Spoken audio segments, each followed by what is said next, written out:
Hi, everyone. Thanks for coming back and Happy New Year's, the first show of the new year. This is Ken Shoulders number 46, and we're going to go back into the book called Ether Technology, written by Rose Sigma. But Rose Sigma was really Ralph Frankie, and Ralph was actually at Pinamundo, so he was at the German secret space program, just like Carmen's father. I'm pretty sure that Carmen has had quite a bit of correspondence between Ralph and herself and her father in the past as well too. So there's a connection back to Carmen. And thank you, Chip, today for reading to us again some more information out of this great book.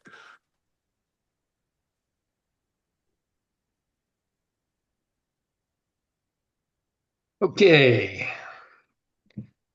Title of the paper, The Gravitational Constant is Not Constant at All, by Erwin Saxel, Dr. Erwin Saxel. Do we have further scientific confirmation of the validity of T.T. Brown's fundamental experiments that would indicate some form of interacting relationship between electricity and gravity? Indeed, we do.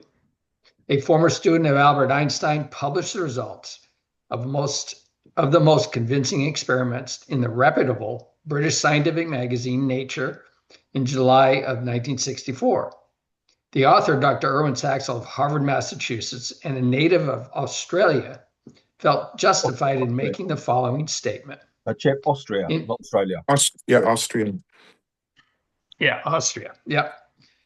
In quotes, when working as a postdoctoral student with Einstein, we discussed the possibility that there were interrelationships between electricity, inertial mass, and gravitation.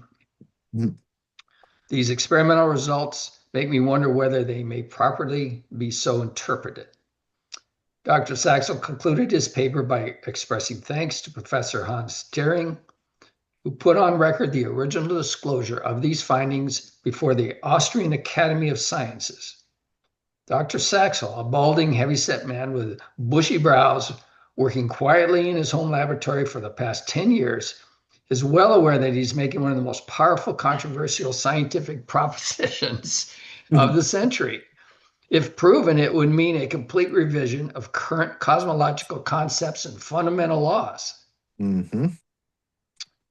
His experiments, conducted with highly sophisticated and exquisitely sensitive electronic equipment, much of which he built himself with his own finances, about $50,000 worth, have indicated the presence of electrogravitic forces, and he is firmly convinced that the equipment is not erroneous.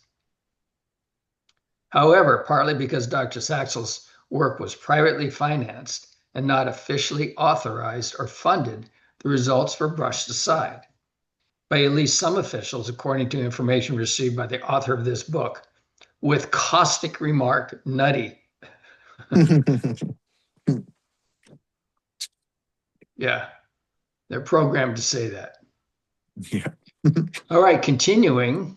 For the lay reader, a short description of research results was published in the Boston Sunday Globe in Boston, Massachusetts in June of 1964 under the heading, Gravity is Not Constant. Einstein pupil makes discovery.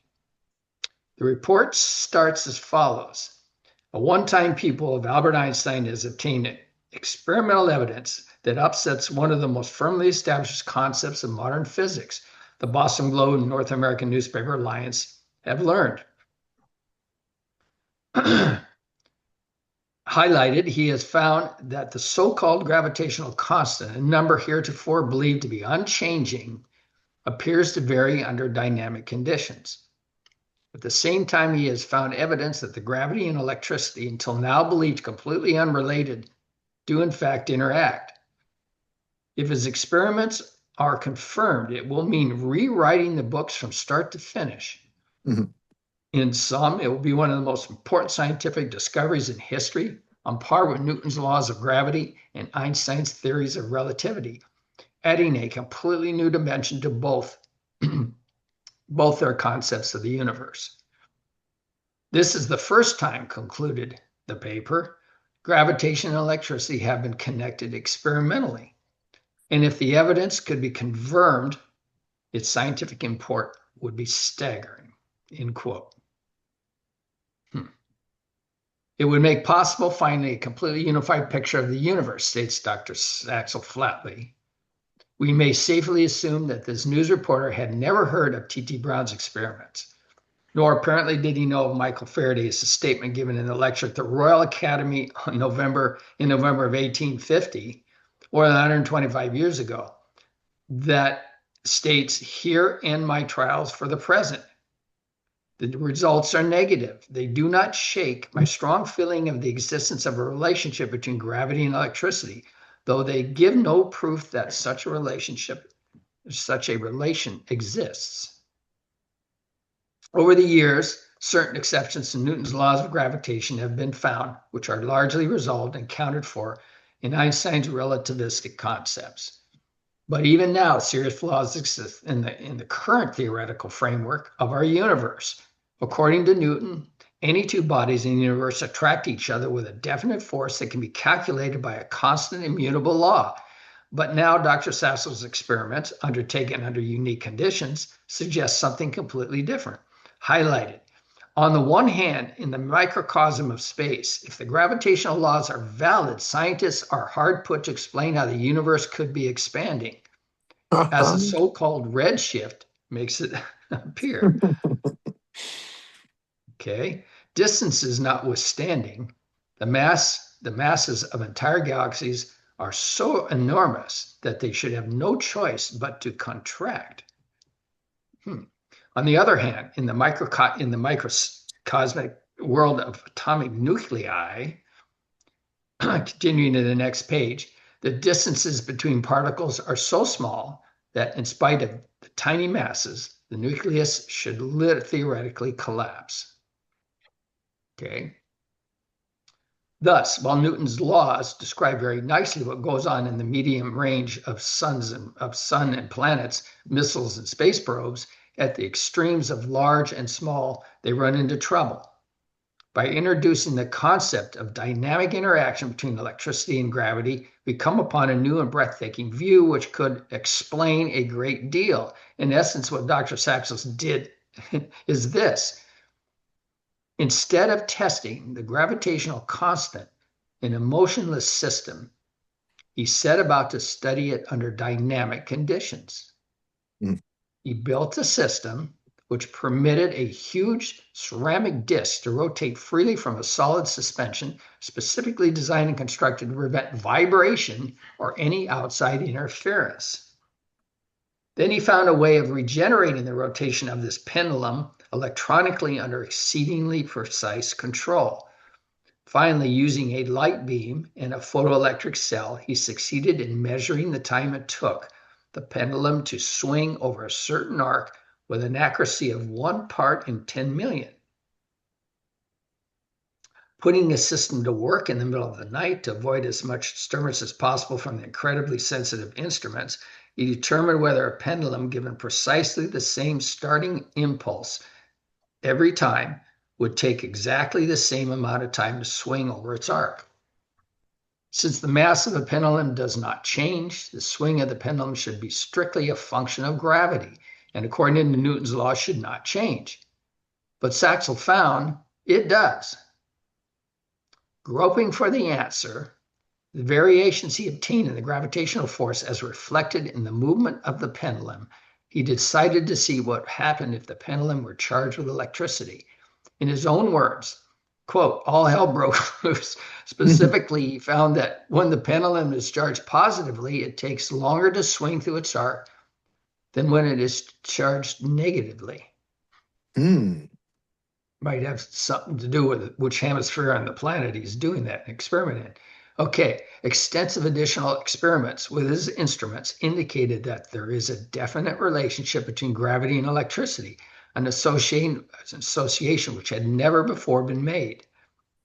This means, since the mass of the pendulum does not change, that the electricity must be interacting in some manner with the force of gravitation to influence the length of the swing. In space, we know there are billions of electron volts, and we're dealing with masses of fantastic magnitude, observes Dr. Saxel. In quotes, if my little pendulum moving over such tiny distances and with such modest voltages shows a distinct electrogravitic effect, what forces may be operating in intergalactic space where the parameters are multiplied infinitely in both electric charge and mass? Mhm. All right. Likewise, in atomic structure, electrogravitic forces may be playing a crucial role. Specifically, the apparently enormous concentrated mass of a nucleus may well be much smaller than now calculated as a result of electrogravitic interaction. Hmm. This would be an entirely satisfactory explanation for why they do not collapse. Whoa. Ken Shoulders charge clusters. Yeah, let's forget about the Coulomb force. Dr. Saxel concludes that one possibility is that the universe is permeated by electrogravitic force fields, which influence the speed of light, traveling millions and millions of light years through space and produces the redshift. Thus, the universe may only appear to be expanding, though in reality it is not. Paula Violet says that too, by the way. Yeah, yeah. And recent research shows that it is actually maybe contracting and going in pretty much the opposite direction. All right, so it will be hard for many scientists to swallow this, he told the Globe, just as it is hard for them to accept any new experimental findings of a fundamental nature. But I know Einstein, for one, would have welcomed this experimental evidence with open arms. Back in Berlin, he once told me that he'd give anything to find some precise factors tying gravitation in with electricity. Hmm. A great deal has happened since the report appeared in the Boston Globe. Major improvements were made in the system of instrumentation of the data recorded automatically and fed into an IBM 370. The observations proceed with manual monitoring. The isoelastic suspension wire is kept at a constant temperature. With the long runs thus made possible, periodicities are uncovered. Variations in period with which have been consistently observed for many years continue to appear. In italics, these may require an extension of present gravitational theory, claims Dr. Saxel. He also discusses research with the late Dr. James McDonald. In a private communication, he states, I was sorry to learn from about the demise of Dr. McDonald. He was in my darkroom. He saw the instruments together with some reprints and extensive data in some of my notebooks. He was most encouraging. Dr. Saxel's experiments continue to shake the foundations of contemporary dogma. So his fellow scientists look tactfully the other way, pretending they do not exist. Typical. That's funny. Okay, second paper, an entirely new discovery in fundamental physics, Project Outgrowth. This relates to propulsion, advanced propulsion concepts. Project Outgrowth is an open technical report done in June of 1972 by a special group of 20 members of the U.S. Air Force System Command at Edwards, California, attempting to predict major propulsion developments in the near future. The report deals with advanced concepts like field propulsion in order to define their potential. A summary closes with a significant statement. The report was designed, quotes, designed to encourage and motivate talented and interested scientists and engineers once again to strive for advanced propulsion concepts. Excuse me. Among others, the following selected categories are listed on field propulsion. There's 4 of them: electrostatic effects, the alpha wave, Mm-hmm. propulsion electromagnetic spacecraft, propulsion of superconducting particle, Mm-hmm. accelerator anti-gravity propulsion. All right. Field propulsion concepts are those that use electric and or magnetic effects. Is the area of field propulsion that the most revolutionary concepts appear. In quotes, the ability to perform objective analyses of many of these ideas was diminished because underlying principles governing transition from the known to the unknown are obscure. The category of field propulsion probably contains more ideas than any other concept area. Next page. The section highlighted, the section entitled Anti-Gravity Propulsion describes the control of gravitational forces of the Earth and other celestial bodies as a method of propulsion and lists as its main attributes, 4 of them: infinite specific impulse, number 2, near speed of light velocities attainable, 3, minimum damage to environment, and 4, economic exploitation of space. The report notes in quotes, because before attempting to control gravity, it will be necessary to know exactly what causes gravity. Many reputable scientists, including Michael Faraday, Max Born, and Albert Einstein, have attempted to explain this phenomena by relating electromagnetic and gravitational forces. Other scientists are convinced that an entirely new discovery in fundamental physics is necessary for a full understanding of gravity.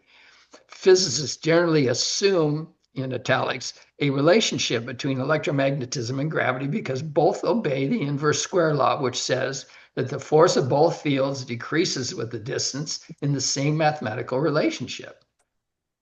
Okay. There, in quotes again, there are some intriguing differences between the two forces. However, since electromagnetism consists of 2 identifiable components, an electrical field and a magnetic field, while gravity appears to have only 1 component. In addition, electrical charges can repel and attract, while gravity always attracts. As the French mathematical physicist Borel wrote, in quotes, there was, however, something rather strange in this phenomena of gravitation, something that distinguished it from other physical phenomena. This was its utter immutability and its absolute independence of all external actions. Light is arrested by opaque bodies, deviated by prisms and lenses, semicolon. Electrical and magnetic actions are modified by the neighborhood of certain bodies, semicolon.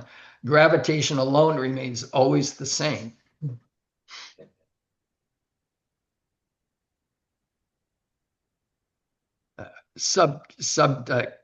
Topic. Honestly now, quote, or colon, what is gravitation? All right, so in italics by Dr. J.W. Gardner in 1969, I would expect the next decade of research to be as momentous for gravitational theory as the decade of 1925 to 1935 was for quantum theory. Although taken for granted by all of us, gravity is a mysterious force, if there ever was one. It is under constant scrutiny by searching scientists. Present day concepts include gravitational waves, gravitons, and comparable theories. The Gravitational Research Foundation in the United States, a European Center for Gravitational Research, and similar organizations and foundations are attempting to solve the riddle surrounding this force with the hope to perhaps eventually control it. Millions of school children all over the world have learned for generations, in quotes. The laws of gravitation are well known, are firmly established by Sir Isaac Newton, 1642 to 1727. Einstein's general theory of relativity describes gravity as a field influence in universal space, but has also failed miserably to identify the cause of gravity. Interestingly enough, Isaac Newton himself tried to be the most careful in denying any cause in these laws. His laws of gravity, by now about 300 years old, accurately describe the effects of this universal force in a broad spectrum, without mentioning anything about its causes. In his famous books, Mathematical Principles of Natural Philosophy, the Mathematical Principles of Natural Philosophy, usually referred to as the Principia, he stated emphatically in quotes, "For I here design only to give mathematical notation of these forces without considering their physical cause and seats." He actually said that? What?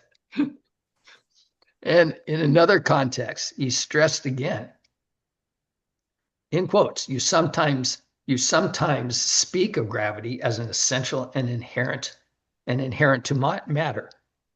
In italics, pray do not describe that notion to me, for the cause of gravity is what I do not pretend to know. end quote. Despite Newton's expressed caution about the cause of gravity, it soon became the custom to call the inverse square relationship between objects the law of gravitation. Mm. And when the chips were down during the critical moments of near tragic aboard Apollo 13 moon voyage, when the vehicle traced a curved line trajectory prior to re-entry into the Earth's atmosphere, the world held its breath with mission control, and Houston asked, "Who is guiding the ship?" While assuring calm astronaut James Lovell replied, "Sir Isaac Newton." And Lovell's mother claimed that he could fly a washing machine, if I recall properly.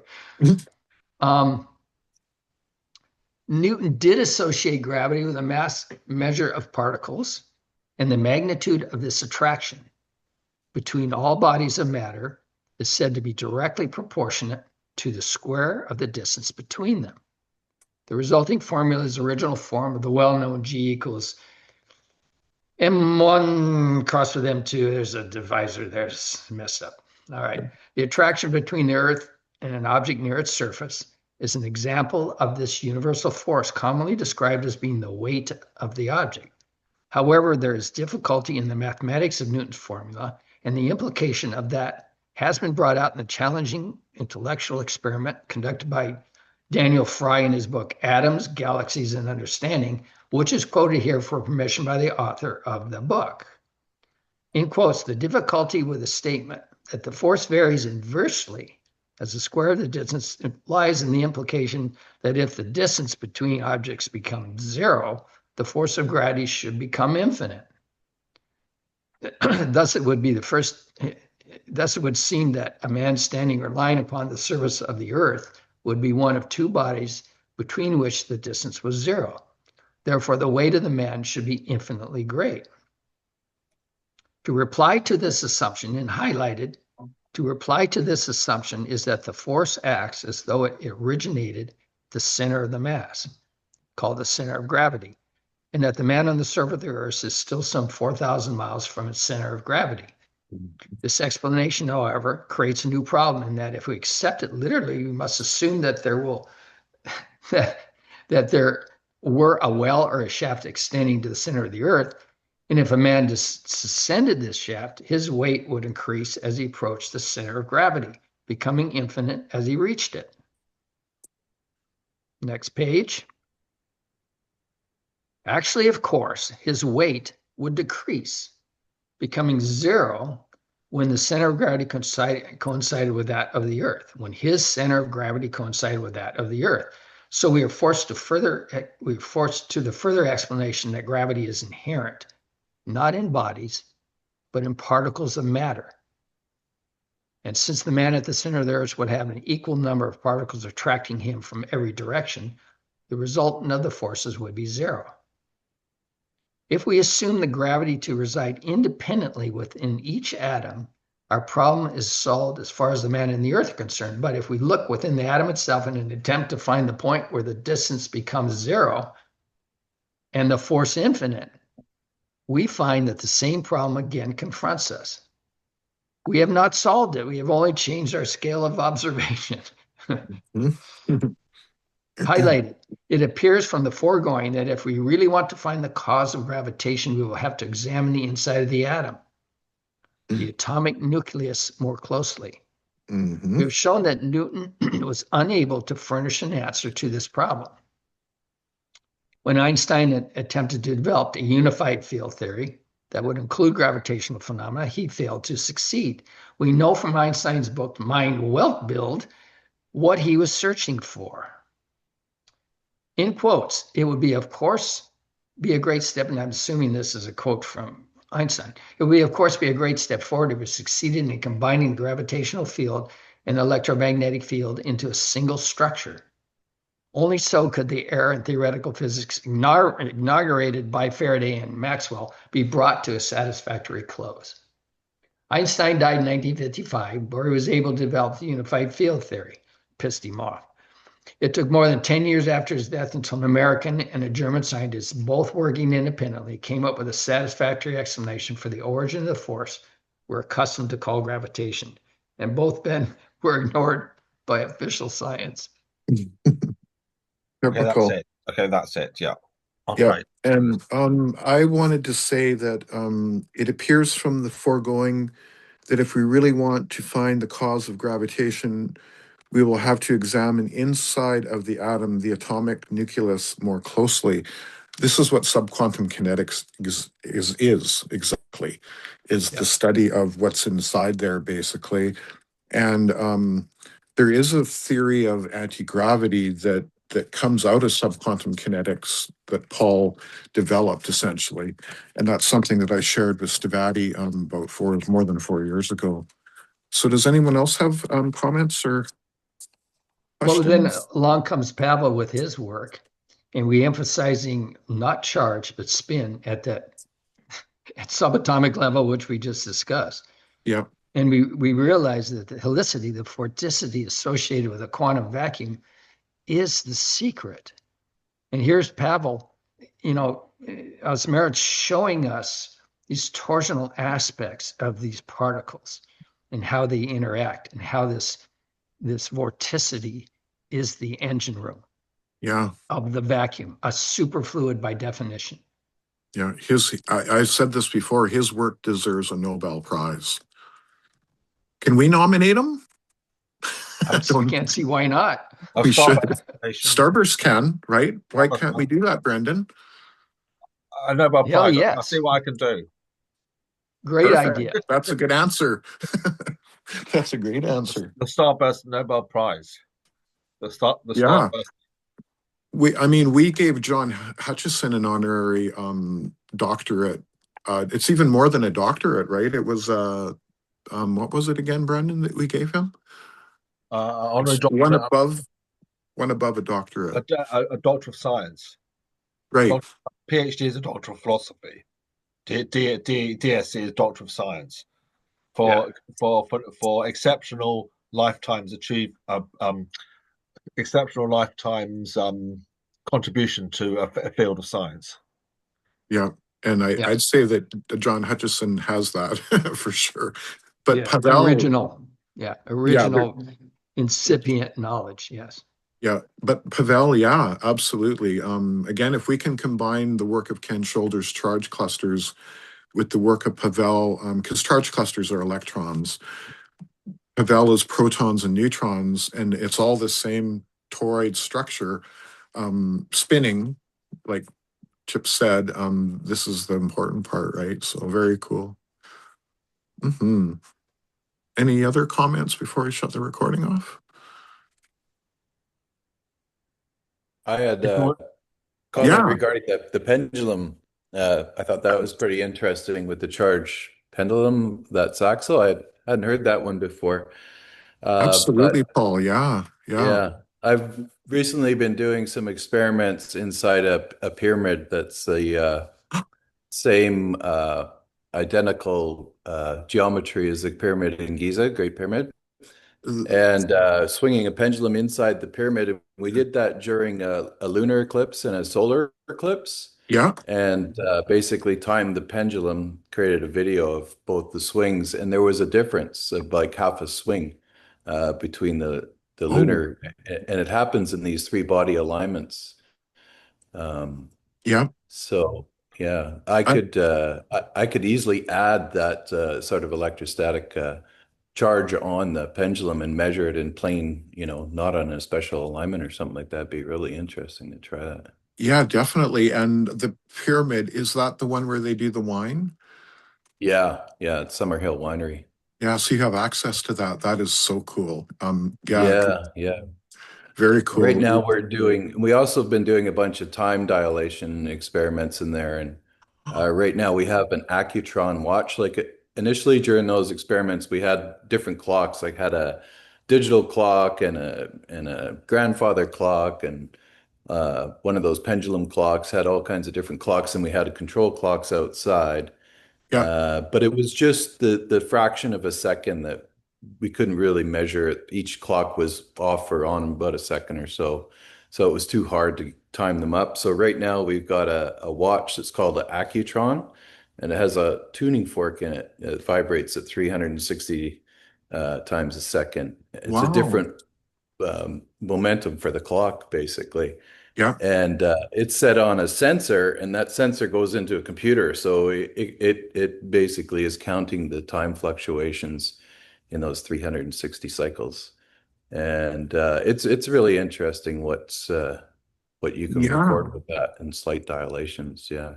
And you're doing those experiments now? Because I know in the Yeah. summertime we use it for wine, but in the Yeah. winter. Yeah. The wine's still in there. Okay. So yeah. Yeah. Very cool.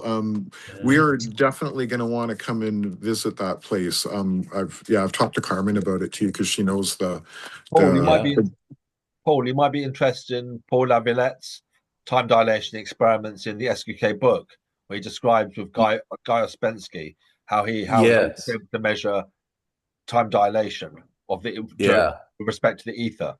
So Yeah. I'm planning to do that as well. So very uh, cool. yeah. Yeah. Yeah. That's amazing. Paul, you're an amazing addition to our team here because of all of your electronic knowledge and just everything. Yeah, fantastic to have you here. Yeah. Yeah. Yeah. Ed, It's I great have to a be tuning in. theoretical question for Paul as well. Hmm. Um, Absolutely. if we look at this concept of sacred geometry, like Brandon's talking about with the pyramids and everything, there's energy flow. These structures provide direction and protection and flow for energy. They cohere the quantum vacuum. I think we're beginning to understand this in a far greater, uh, far greater way. So the question becomes how it relates to EVOs. If we look at the surface boundary of a sacred structure like a pyramid or some such thing that has, by definition, a dodecahedron, like Dan Winter talks about, a resonant, natural resonance to it. Did Paula Violet or Ken Shoulders or anybody ever try to couple what happens on the boundaries of these resonant structures? In other words, they're really event horizons of a sort, including that of a soliton. The outer boundary of a, and I had this conversation with the guys at Los Alamos some years ago. They were all excited.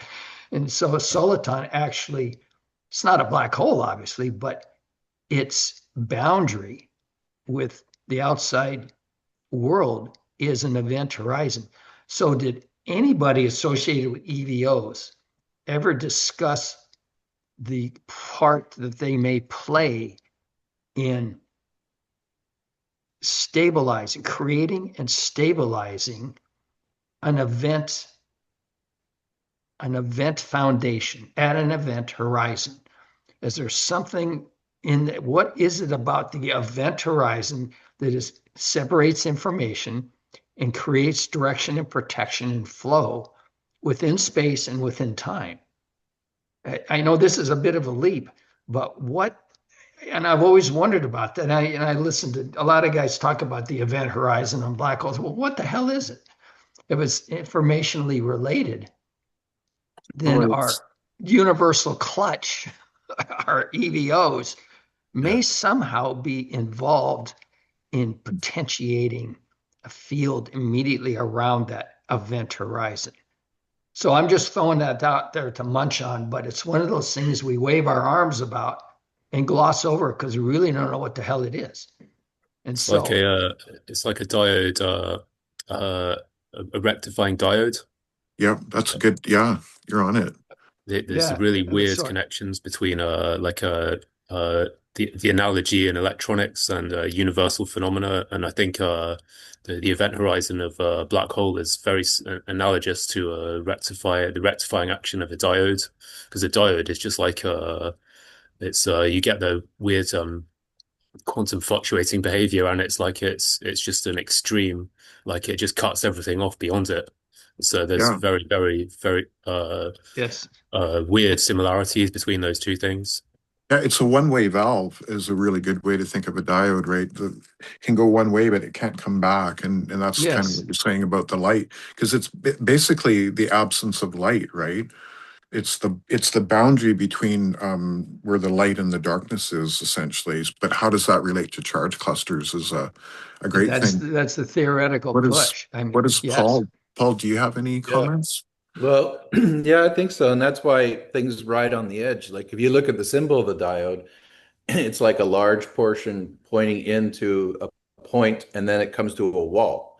So That's that's right. your Yeah. event horizon. You think of the geometry of the pyramids and that, and on the vertices is where the charge kind of travels. So a lot of the experiments, you can do, we get a fluctuation off the apex.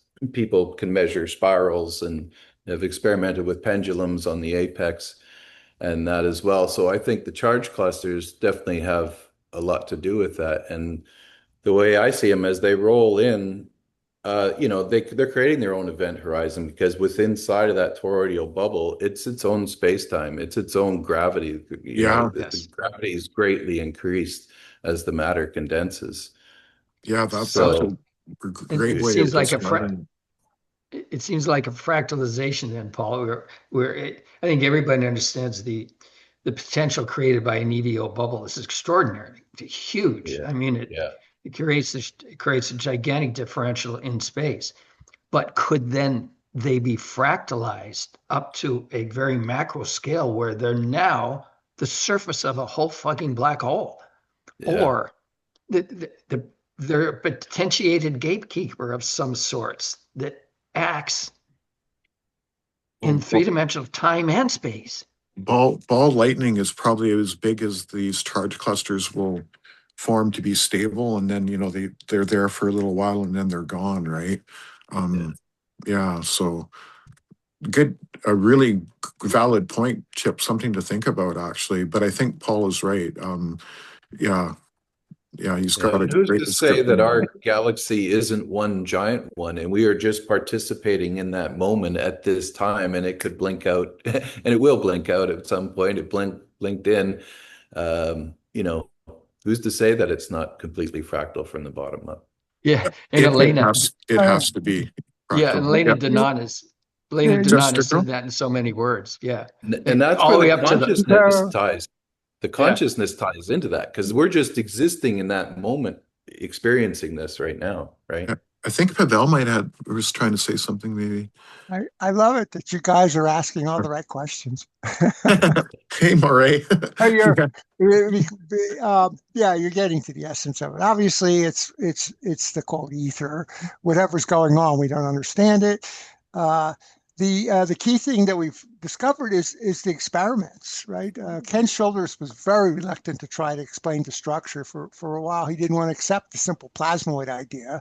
And he's likely right. The Russians are maybe the most advanced, as Bob Greenyer's interacting with them. They go into a fractal type of vortex filament type models and vortex ring type model, which has a fractal structure all the way down. But these are just theoretical ideas, of course, right? Just we don't, the whole question is about what happens in infinity. These are just mathematical models that are just breaking down. They're very simple models. And of course, when you divide by zero, it goes to infinity. So we know the model really doesn't apply there. And so all the questions refer to what is the nature of the ether, the quantum vacuum, and is there a structure there? The questions naturally lead to that, and all of a sudden we're on new turf, right? Yeah. Did that phone interrupt everything? Oh no, not at all. You That's can hear me fine. fine. That's Okay. fine. Okay, Yeah. I guess so.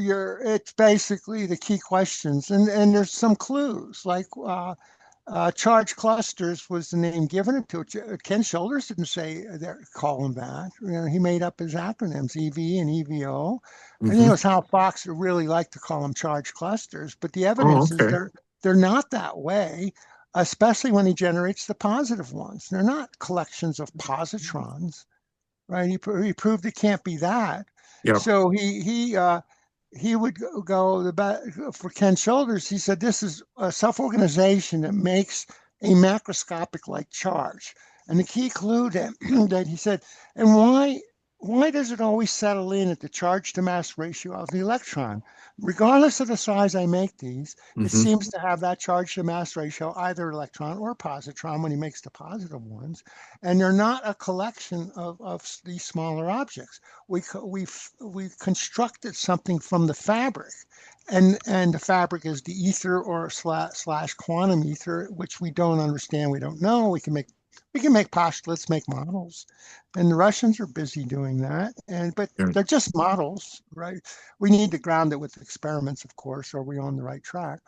And then are we influencing it macroscopically? Obviously, we manifested something that looks like a large charge. Yeah. That reminds me of Large Marge from Pee Wee Herman. That's awesome. That's what we made. Yes, one of those. Anyway, you're asking the right questions because all these questions lead to an ether, a very sophisticated one.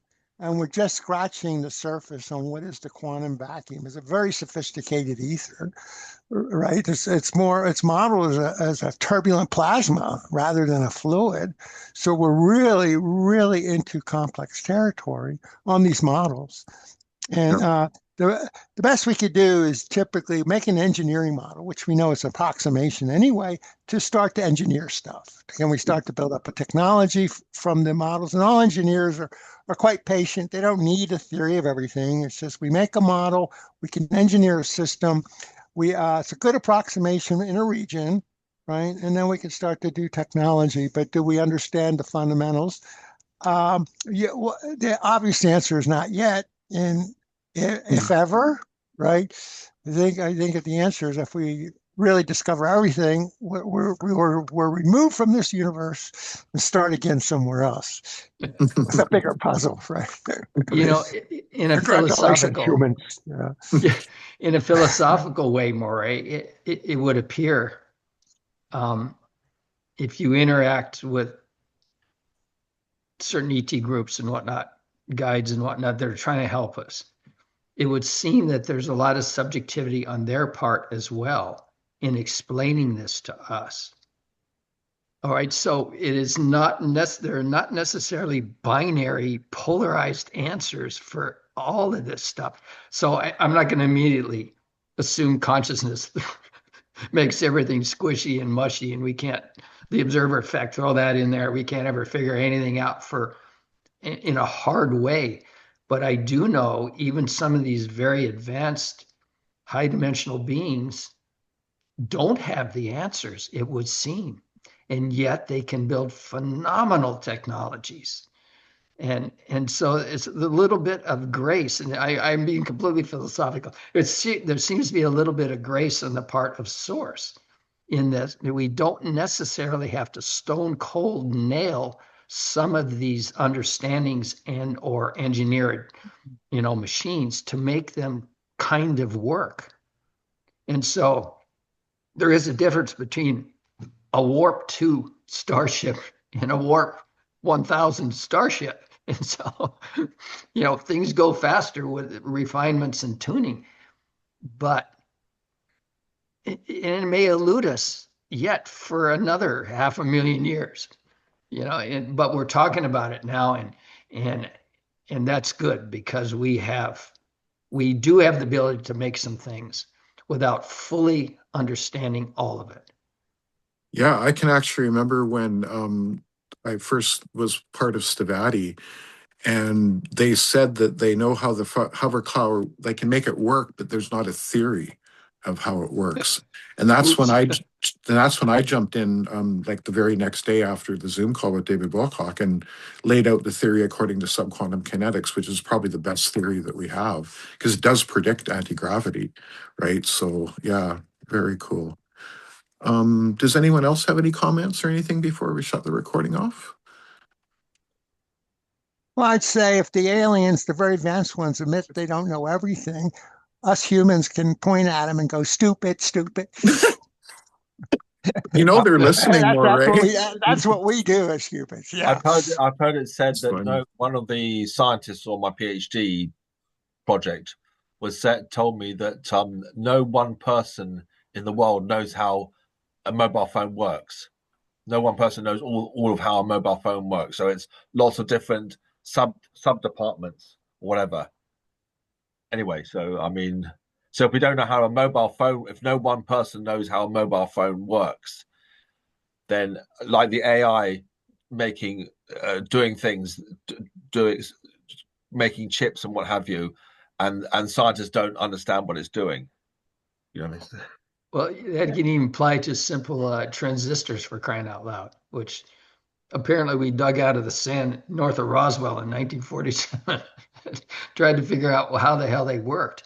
I think We the honestly, Germans were working on transistors before that, though, actually. I have yes, information that he did, yeah. something Oh. as systemic as a transistor, a digital switching device, of which there are billions of them in a GPU and a CPU. Yeah. We don't fully understand how the hell they work. And, you know, Brownian motion and everything else comes into play at those very fine quantum scales. But the damn thing still works. Hmm. And we don't fully understand it. I actually do know who knows how a cell phone works, and that would be Pete Peterson, because he designed the brain for a real Terminator, and his microelectronics were right. You're laughing. I tried to tell Pete to stand down. That's awesome. He made the friggin' Terminator. Now look where we are doing now. Yeah, he's going right at it, full speed ahead. Thanks, Pete. Exactly. That's Yeah, no, funny. I think we have a lot to thank him for. Oh, big time. Mr. Miracle, that was one of his names. And also Doctor Who. He was considered the smartest man to ever be at Area 51, is my understanding. Oh, gosh. According to him. No, according to others. And it's crazy that you know or knew him. And when you saw his picture, that is like the most priceless moment we've ever had in this group. You're like, I think I know that guy. I think it's also similar to when they make these big programs for games and things like that. So you've got different programmers working on different aspects of the code. So no one person knows how the whole thing works. But you've got different programmers working. Except for the AI. They can always win the game, right? Well, that's part and parcel to why it's so important to understand one of the driving laws in the law of one: service to others. Yeah. We need each other, period. Bingo. Yeah. Because we're the co-creators of the reality. Yeah. Exactly. And, source is always there. We're gifted rains. And I'm sure everybody's, can't you guys get it together, right? really frustrating. This is, you guys are supposed to be marvelous, and look at you in your hubris. That's one advantage of our human nature being hubris. Then we can proclaim we know it all. We got more of that than we need. I know. Yeah, that's right. And that's what gets us into trouble, right? As soon as you know it all. No, we don't know it all because Pete's dead. Yeah. Because Pete's dead. Exactly. That's right. Sorry, humans. That's funny. And I mean, imagine being mentored by Pete Peterson and Kelly Johnson, because Chris was mentored by both. Like, that's like rock star, right? Very, very cool. Yeah. Engineering and theorists all together. Wow. Yeah, very cool. All right. Well, maybe, Brandon, we should shut off the recording and then we can have a free discussion. Okay. Thank you, everyone, for listening today. I hope you have a wonderful rest of the day. Cheers. Take care. Bye. Bye.